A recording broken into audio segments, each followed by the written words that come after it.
मुरादाबाद में रहने वाले टिंकू की शादी नहीं हो पा रही थी। इसकी कई वजह थी। एक तो टिंकू की लंबाई कम थी और फिर उसके पास कोई अच्छी नौकरी भी नहीं थी। टिंकू की माँ अपने बेटे की शादी को लेकर बहुत परेशान थी। उसने अपने आस पड़ोस की सभी औरतों से कह रखा था कि अगर लड़की मिले तो बताना, लेकिन अभी तक टिंकू के लिए कोई रिश्ता नहीं आया था। टिंकू की माँ एक दिन औरतों के बीच ऑनलाइन मैट्रिमोनी साइट्स के बारे में सुनाई और टिंकू से बोली, टिंकू बेटा, मैंने सुना है कि आजकल ऑनलाइन भी रिश्ते हो जाते हैं। तू अपने लिए ऑनलाइन लड़की क्यों नहीं ढूंढ लेता? अपनी माँ के कहने पर टिंकू ने 3-4 मैट्रिमोनी साइट्स पर अपनी आईडी बना ली और कई लड़कियों को मैसेज भी किया, लेकिन टिंकू के पास किसी लड़की का रिप्लाई नहीं आया। टिंकू ने सोचा कि ऑनलाइन भी उसकी किस्मत साथ नहीं देने वाली, लेकिन एक दिन टिंकू खुशी से झूम उठा जब सोनी नाम की एक लड़की का उसके पास मैसेज आया। माँ, आज एक लड़की का मैसेज आया है। उसने लिखा है कि उसे मेरी प्रोफाइल पसंद है। उसने मेरा व्हाट्सएप नंबर भी मांगा है।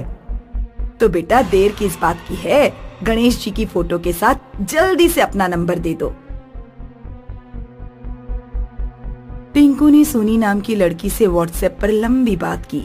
काफी दिनों की बातचीत के बाद भी सोनी ने ना तो प्रोफाइल पिक्चर पर अपनी फोटो लगाई और ना ही अपनी कोई फोटो रिंकू को सेंड की। मम्मी, ये लड़की रामपुर की है। ये बातें तो खूब करती है, लेकिन अपनी शक्ल नहीं दिखा रही है। दिखाएगी बेटा, कुछ लड़कियां शर्मीली होती हैं, थोड़ा धैर्य रखो। एक दिन सोनी का मैसेज आया कि वो टिंकू से मिलना चाहती है। सोनी ने मिलने की जगह का एड्रेस भी सेंड किया और मिलने के लिए रात का समय मांगा। माँ, ये कैसी लड़की है? ये मुझे रात में मिलने के लिए बुला रही है। बेटा, हो सकता है दिन में कहीं काम करती हो, रात में बुला रही है। सिर्फ इसलिए पीछे हटने की जरूरत नहीं है। तुम उससे मिलने जरूर जाओ। जिस दिन टिंकू सोनी से मिलने जा रहा था, टिंकू की माँ ने उसे दही शक्कर खिलाया और अपना आशीर्वाद दिया। बेटा, बात पक्की करके आना। सोनी ने शहर के बिल्कुल बाहर रामपुर रोड पर किसी रेस्टोरेंट का एड्रेस दिया था। टिंकू ऑटो से रामपुर रोड पर पहुंचा, लेकिन उसे वहां कोई रेस्टोरेंट नहीं दिख रहा था। टिंकू ने सोनी को कॉल किया, लेकिन सोनी ने कॉल नहीं उठाया। सोनी ने एक टेक्स्ट मैसेज किया जिसमें लिखा था कि वो फोन पर बात नहीं कर सकती, सीधे मिलकर ही बात करेगी। उस रात मौसम कुछ बिगड़ गया। काले बादल छा रहे थे और हल्की बूंदाबांदी भी हो रही थी। ये एड्रेस तो मिल नहीं रहा, ऊपर से ये लड़की फोन भी नहीं उठा रही। किसी से पूछना पड़ेगा। इस समय रोड पर कोई भी नहीं दिख रहा है। किससे पूछूं? कुछ आगे जाने पर टिंकू को एक बूढ़ा आदमी सड़क पर जाता हुआ दिखाई दिया, जो डंडे के सहारे चल रहा था। टिंकू तेजी से चलता हुआ उस बूढ़े आदमी तक पहुंचा। सुनिए अंकल, क्या यहाँ कोई रेस्टोरेंट है? बूढ़े आदमी ने जब अपना चेहरा टिंकू की तरफ घुमाया तो टिंकू के रोंगटे खड़े हो गए। बूढ़े आदमी की आंखों के गुल्ले थे ही नहीं। लग रहा था जैसे उसकी आंखें सफेद बर्फ की हैं। बूढ़ा आदमी पागलों की तरह हंसते हुए कहने लगा, मैं तुम्हारा ही इंतजार कर रहा था। आ गए। सोनी तुमसे शादी करना चाहती है। चलो मेरे साथ, चलो चलो। बूढ़े आदमी ने कसकर टिंकू का हाथ पकड़ लिया। छोड़ो मुझे, छोड़ो, मैंने कहा छोड़ो मुझे, छोड़ो। 2-3 बार कहने पर भी जब बूढ़े ने टिंकू का हाथ नहीं छोड़ा तो टिंकू ने जोर से धक्का मारकर बूढ़े को गिरा दिया और वहाँ से भाग निकला। टिंकू लगभग 2-3 किलोमीटर तक दौड़ता ही रहा। वो तब रुका जब किसी लड़की ने उसे पीछे से आवाज दी, सुनो, कहाँ भागे जा रहे हो? टिंकू ने पीछे मुड़कर देखा तो कुछ दूरी पर बिल्कुल बीच रोड पर एक सुंदर लड़की खड़ी थी जो उसे आवाज दे रही थी, यहाँ आओ मेरी तरफ, मैं तुमसे मिलना चाहती हूँ। टिंकू ने देखा कि रोड पर तेज स्पीड में एक ट्रक आ रहा है। लड़की रोड के बीचों बीच खड़ी थी और बिल्कुल भी वहाँ से हट नहीं रही थी। टिंकू चिल्लाया, मैं तुमसे मिलना चाहती हूँ, यहाँ आओ। इससे पहले कि टिंकू लड़की तक पहुँच पाता, टिंकू की आंखों के सामने ट्रक लड़की को कुचलकर चला गया। खून के छींटे टिंकू के चेहरे तक आए।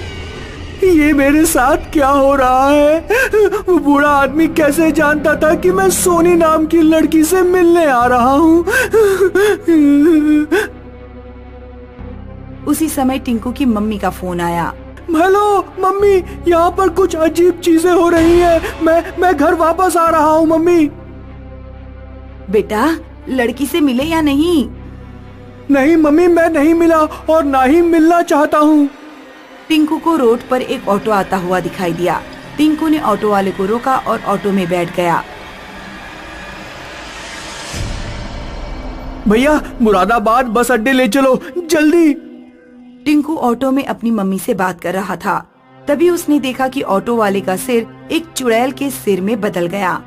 चुड़ैल का सिर 180 डिग्री पर टिंकू की तरफ घूम गया और टिंकू चलते हुए ऑटो से कूद पड़ा। जब टिंकू की आंख खुली तो उसने खुद को हॉस्पिटल में पाया। क्या हुआ था माँ?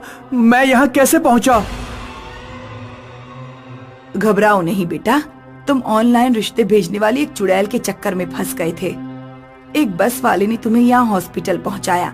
उसी ने बताया कि कुछ साल पहले रामपुर में सोनी नाम की एक गरीब लड़की रहती थी जिसकी शादी नहीं हो पा रही थी। सोनी ने अपने लिए मैट्रिमोनी साइट से ऑनलाइन रिश्ता ढूंढना शुरू किया। उसकी राहुल नाम के एक लड़के से दोस्ती हो गई थी, लेकिन वहाँ भी सोनी को धोखा ही मिला। राहुल नाम का लड़का मैट्रिमोनी साइट से लड़कियों को फंसाता था और फिर उनका इस्तेमाल करके उन्हें छोड़ देता था। सीधी सादी सोनी इस तरह की धोखाधड़ी बर्दाश्त नहीं कर पाई और उसने रामपुर रोड पर ही एक ट्रक के नीचे कूदकर आत्महत्या कर ली। तब से वो ऑनलाइन रिश्ता ढूंढने वाले लड़कों से बदला ले रही है। सतीश दिल्ली में एक सरकारी अस्पताल की एम्बुलेंस चलाता था। 1 महीने उसके दिन की शिफ्ट रहती और 1 महीने रात की। एक बार जब सतीश नाइट शिफ्ट पर था तो उसके पास किसी औरत का फोन आया। हेलो भैया, मैं वजीराबाद के पास हाईवे से बोल रही हूँ। मेरी बेटी की तबीयत बहुत खराब है। हम यहाँ अकेले फंसे हुए हैं। प्लीज जल्दी से आ जाइए। घबराइए नहीं मैडम, मुझे आप अपना नाम और लोकेशन व्हाट्सएप पर शेयर कीजिए। मैं करीब आधे घंटे या 45 मिनट में पहुँच जाऊंगा। 2 मिनट बाद सतीश के मोबाइल पर लोकेशन और नाम आ गए। वो गूगल मैप के हिसाब से एम्बुलेंस लेकर चल दिया। सतीश को एम्बुलेंस चलाने की नौकरी कुछ महीने पहले ही मिली थी, इसलिए उसे रूट्स की ज्यादा जानकारी नहीं थी। दिन में तो वो लोगों से पूछ लेता था, लेकिन रात के टाइम रास्ता ढूंढने के लिए उसे गूगल मैप पर ही निर्भर रहना पड़ता। औरत की भेजी गई लोकेशन के हिसाब से सतीश एक सुनसान रोड पर पहुंच गया। वो एरिया शहर से कुछ कटा हुआ था। रोड के दोनों तरफ बड़ी बड़ी झाड़ियां और बेर के पेड़ थे। सतीश जैसे ही मैप पर शो हो रही लोकेशन पर पहुंचा, गूगल मैप पर लोकेशन अचानक चेंज हो गई। अब मैप टारगेट लोकेशन 3 किलोमीटर दूर कहीं शो कर रहा था। सतीश ने औरत के नंबर पर फोन किया, लेकिन फोन नहीं लगा। आपके द्वारा डायल किया गया नंबर नेटवर्क कवरेज क्षेत्र से बाहर है। सतीश ने व्हाट्सएप कॉल की। हेलो मैडम, क्या आप मेरी आवाज सुन पा रही हैं? Hello madam, hello. Phone cut गया और उधर से कोई आवाज नहीं आई। कुछ देर बाद मोबाइल पर सिग्नल आना बंद हो गया। ये मुझे कहाँ फंसा दिया? तभी सतीश को काफी दूर सड़क पर एक औरत दिखाई दी, जिसके साथ एक लड़की भी थी। औरत एम्बुलेंस की तरफ हाथ दिखा रही थी। सतीश ने तुरंत एम्बुलेंस स्टार्ट की और तेज स्पीड से उन लोगों की तरफ बढ़ने लगा। तभी झाड़ियों से कोई अचानक भागता हुआ निकला। इससे पहले कि सतीश एम्बुलेंस के ब्रेक लगा पाता, एम्बुलेंस उस व्यक्ति से जा टकराई। सतीश बुरी तरह घबरा गया, क्योंकि पहले कभी उसके साथ इस तरह एक्सीडेंट नहीं हुआ था। वो एम्बुलेंस से उतरकर देखने गया कि उसने किसके ऊपर एम्बुलेंस चढ़ा दी है। जब उसने एम्बुलेंस के नीचे देखा तो नीचे कोई नहीं था। सतीश ने फिर सामने रोड पर देखा। पहले जो औरत लड़की के साथ खड़ी थी वो भी गायब हो चुकी थी। सतीश समझ गया कि जो उसके एम्बुलेंस के नीचे आया ना तो वो इंसान था और ना ही सामने से बुला रही औरत और लड़की। ये सब किसी आत्मा का फैलाया भ्रम है। मुझे जल्द से जल्द यहाँ से निकलना चाहिए। सतीश ने जैसे ही ड्राइविंग सीट का दरवाजा खोला, उस पर एक चुड़ैल बैठी हुई थी। चुड़ैल ने सतीश को लात मारी और वे झाड़ियों में जा गिरा। सतीश तुरंत झाड़ियों के अंदर भाग गया। उसने एक पेड़ के पीछे छुपकर अपने ही हॉस्पिटल के एक ड्राइवर को कॉल किया। हेलो सोनू, मैं सतीश बोल रहा हूँ। हाँ सतीश, तुम किसी पेशेंट को लेने गए थे ना? हाँ, आया तो था एक पेशेंट को लेने, लेकिन यहाँ कोई पेशेंट नहीं है। कुछ भूत प्रेत का चक्कर लग रहा है यहाँ पर। तुम जल्दी से